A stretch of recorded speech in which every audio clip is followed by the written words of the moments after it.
ETF index mutual funds నేర్చుకుని stock మార్కెట్లో రాణించాలనుకుంటున్నారా? వెంటనే ఈ నెంబర్కి కాల్ చేయండి. తమిళనాడులో తొలిసారిగా తమిళగ వెట్రి కళగం పార్టీ ప్రభుత్వ ఏర్పాటుకి రంగం సిద్ధమైంది. అంటే విజయ్ అనే నేను అంటూ తమిళనాడు ముఖ్యమంత్రిగా టీవీకే పార్టీ విజయ్ జోసెఫ్ చంద్రశేఖర్ ప్రమాణ స్వీకారం చేయడానికి రెడీ అవుతున్నారు. బహుశా హార్డ్లీ ఒక 24 గంటల సమయం పట్టొచ్చు. ఫైనల్గా రెండోసారి గవర్నర్ని కలిసిన తర్వాత లైన్ క్లియర్ అయింది. గవర్నర్తో దాదాపు 40 నిమిషాల భేటీ జరిగింది. 40 నిమిషాల్లో పాసిబిలిటీస్, ఆయన దగ్గర ఉన్నటువంటి లిస్ట్ ఆఫ్ ప్రాబబిలిటీస్, అంటే ఎవరెవరు ఆయనకి మద్దతు ఇస్తున్నారనేటువంటి జాబితా మొత్తం కూడా విజయ్ సమర్పించాడు. అవకాశం ఇస్తే అసెంబ్లీలో బల నిరూపణ చేసుకుంటాం, దానికి 2 వారాల గడువు కావాలని కూడా కోరాడు. సో ఫైనల్గా గవర్నర్ అప్రూవల్ ఇచ్చారు. విజయ్ ప్రభుత్వ ఏర్పాటుకి రెడీ అవుతున్నారు. విజయ్ మెడ మీద కత్తి ఇంకా వేలాడుతున్నట్టేనా? ఒకసారి విశ్లేషించేటువంటి ప్రయత్నం చేద్దాం. ఇందులో 2 విషయాలు ఉన్నాయి.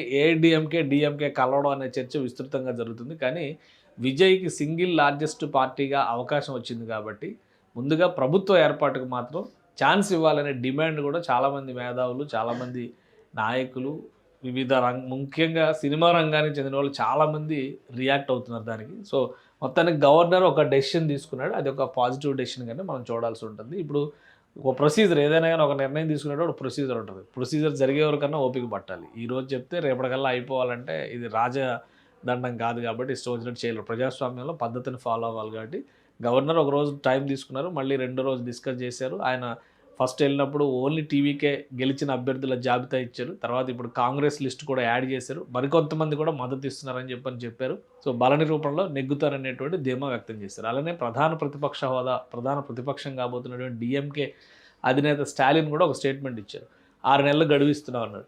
సో ఆ రకంగా చూస్తే కనుక ఇప్పుడు ప్రభుత్వం ఏర్పాటు తర్వాత నంబర్ గేమ్ ఏ విధంగా ఉండొచ్చు అనేది ఒకసారి మనం విశ్లేషిద్దాం. ఇప్పుడు ప్రజెంట్ అసెంబ్లీలో 108 స్థానాలను గెలుచుకుంది టీవీకే పార్టీ. కానీ దీన్ని 107గానే మనం కన్సిడర్ చేయాల్సి ఉంటుంది. ఎందుకంటే 2 చోట్ల విజయ్ గెలిచారు కాబట్టి ఓటు ఒకటే ఉంటుంది అక్కడ. సో అది నంబరు. అలానే డిఎంకే పార్టీ 59 స్థానాలు గెలుచుకుంది. ఏఐడిఎంకే 49 స్థానాలు గెలుచుకుంది. కాంగ్రెస్ పార్టీ 5 స్థానాలు గెలుచుకుంది. ఈ 5 స్థానాలు కూడా విజయ్కి మద్దతు ఇస్తామనేటువంటిది బహిరంగంగా ప్రకటించారు. అలానే పట్టాలి మక్కల్ కచ్చి 4 స్థానాలు గెలుచుకుంది. వీళ్ళు ఇంకా అభిప్రాయం చెప్పలేదు. All India Muslim League, Indian Union Muslim League, అలానే కమ్యూనిస్ట్ పార్టీ, వీసీకే పార్టీ 2 సీట్లు, అలానే కమ్యూనిస్ట్ సిపిఎం 2 సీట్లు, మొత్తం వీళ్ళందరూ కలిపి ఒక 8 సీట్లు గెలుచుకున్నారు. కానీ వీళ్ళు మద్దతు విషయంలో ఎలాంటి స్పష్టత ఇవ్వలేదు. బట్ ప్రభుత్వ ఏర్పాటుకి అవకాశం ఇవ్వకపోవడం పైన మాత్రం గవర్నర్ని నిరసించారు. కాబట్టి ఈ 8 సీట్లు కూడా ఫ్యూచర్లో ఇక్కడికి వచ్చేటువంటి అవకాశం ఉండొచ్చు. అంటే ఆ లెక్కను చూస్తే ఇక్కడ 112 అవుతుంది నంబరు. 112 + 8 120కి రీచ్ అయిపోయేటువంటి అవకాశం ఉంది ఒకవేళ వీళ్ళందరూ వస్తే. అది కాకుండా మరి విజయ్ ఒక స్టేట్మెంట్ ఇచ్చారు కదా, మతతత్వ పార్టీలు దగ్గర రానివ్వమని చెప్పని. ఒకవేళ అలాగే మతతత్వ పార్టీ బీజేపీ అయితే మరి ఇక్కడ ఇండియన్ యూనియన్ ముస్లిం లీగ్ కూడా మతతత్వ పార్టీ అయ్యే అవకాశం ఉంటుంది. కానీ ఇలా మద్దతు తీసుకుంటాడా లేదా అనేది, ఒకవేళ వీళ్ళు రాపోయినా 118 మంది అవుతారు అక్కడ నంబరు. సో బీజేపీకి 1 సీట్ ఉంది, డిఎండికే 1 సీట్ ఉంది, ఏఎంకే అంటే అమ్మ మక్కల్ మున్నేత్ర కళగం అని చెప్పని అన్నారు. టీటీవీ దినకరన్ పెట్టుకున్న పార్టీ జయలలిత బొమ్మతో ఆయన 1 సీటు గెలిచారు. సో వీళ్ళిద్దరూ బేషరతుగా ఇప్పటికే మేము విజయ్కి మద్దతుగా ఉంటామని చెప్పని ఒక స్టేట్మెంట్ కూడా ఇచ్చారనమాట. ఈ ఏఎంకే అంటే అమ్మ పేరుతో గెలిచినటువంటి పార్టీ అభ్యర్థి అయితే ఆ పార్టీకే రాజీనామా చేసి టీవీలో జాయిన్ అవుతారని అనౌన్స్మెంట్ ఇచ్చారు. ఇక డిఎండికే అంటే విజయకాంత్ గారి పార్టీ, ఆయన భారీ గెలిచింది. సో ఆ మొదటి నుంచి మా బిడ్డ లాంటి వాళ్ళు అన్నారు కాబట్టి ఆ లెక్కను చూస్తే 120 నంబర్ తేరడానికి పెద్ద సమస్య రాకపోవచ్చు విజయ్కి అనేటువంటి సంకేతాలు కనిపిస్తున్నాయి ఇందులో. అయితే ఎందుకు ఇంత కాంప్లికేట్ అయింది ఈ ప్రమాణ స్వీకార కార్యక్రమం అనేది కూడా ఒకసారి విశ్లేషిద్దాం. సో విజయ్ నంబర్స్ ఈ రకంగా చూస్తే కంఫర్టబుల్గా ఉన్నాయి. కానీ ఇతర పక్షాల నంబర్స్ కూడా ఒకసారి చూద్దాం. టీవీకే ఒక్కటిగా చూసినప్పుడు ఈయన అఫీషియల్గా ఇచ్చినటువంటి డేటా ప్రకారం అయితే ఈ 108 + ఈ 2 ఈ 5 మొత్తం కలిపి మనం చూడాల్సి ఉంటుంది. +- చేయాలి మనం అందులో. కాబట్టి 115 ఉన్నా కానీ 114 దాకా నంబర్ ఉన్న ఓట్లు 114 ఓట్స్ ఉన్నట్టు అనమాట. తన ఓటుతో కలుపుకుని 114 ఓట్స్ ఉన్నట్టు అవుతుంది. సో మిగతావి ఇప్పుడు తనకు షార్ట్ ఫాల్ పడేది మహా అయితే 4-5.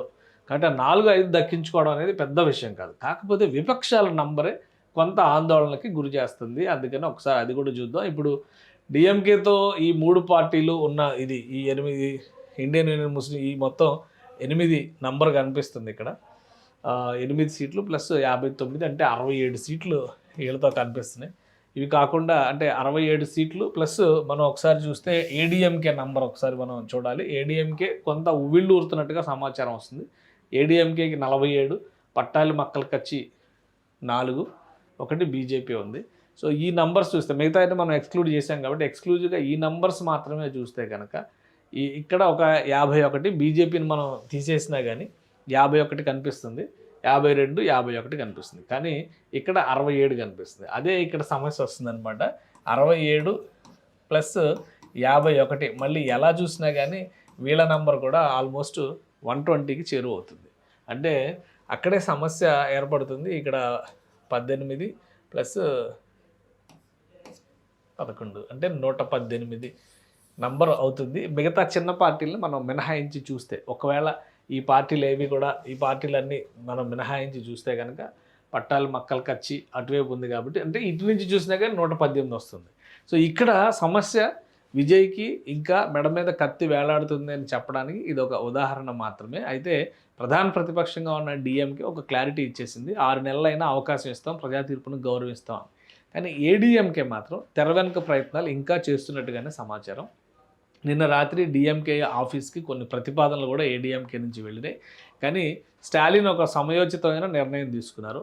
4 దశాబ్దాలుగా పోరాటం చేసి ఏడీఎంకేతో ఈరోజు కలిస్తే రేపొద్దున ఆ ఇంటిగ్రిటీ వాల్యూస్ అన్నీ పోతాయి అనేటువంటి ఒక ఆందోళన ఉంది. కాబట్టి టీవీకేకే ఒక అవకాశం ఇవ్వాలి అని ఒక నిర్ణయం తీసుకున్నారు. అందుకనే ఆయన ఆ స్టేట్మెంట్ ఇచ్చారని చెప్పినారు. కానీ విజయ్ కూటమి ప్రభుత్వం ఏర్పాటు చేసిన తర్వాత బలమైనటువంటి మద్దతు కనుక లేకుండా ఇలా బొటాబొటి మెజారిటీతో 2-3 సీట్లు అంటే 118కి 2 సీట్లు అటో 2 సీట్లు ఎక్కువ అన్నట్టుగా ఉంటే కనుక భవిష్యత్తులో ఎప్పటికైనా కానీ విజయ్ ప్రభుత్వానికి గడ్డు పరిస్థితులు ఎదురవక తప్పని పరిస్థితి కనిపిస్తుంది.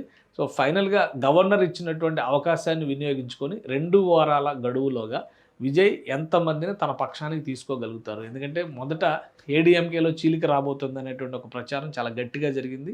కొంతమంది విజయ్కి అండగా నిలవాలి అనేటువంటి నిర్ణయం చేశారు. కానీ పార్టీ పరంగా విజయ్ వైపు వెళితే పార్టీ సెకండ్ గ్రేడ్కి దిగిపోతుంది అనేటువంటి అభిప్రాయం వచ్చింది. సో ఈ నేపథ్యంలోనే పళనిస్వామి ఎట్టి పరిస్థితుల్లో కూడా మద్దతు అనేటువంటి అంశాన్ని అధికారికంగా యాక్సెప్ట్ చేసేటువంటి స్థితిలో లేరు. కాబట్టి ప్రభుత్వం ఏర్పడిన తర్వాత ఎంతమందిని విజయ్ ఆకర్షించగలుగుతారు, తన మందిని ఎంతవైపు తెచ్చుకోగలుగుతారు, తన బలాన్ని ఎలా పెంచుకోగలుగుతారు, ఇది రాజకీయంగా అనుభవం లేని వ్యక్తికి ఎదురవుతున్నటువంటి ఒక అగ్ని పరీక్షగానే మనం చూడాల్సి ఉంటుంది.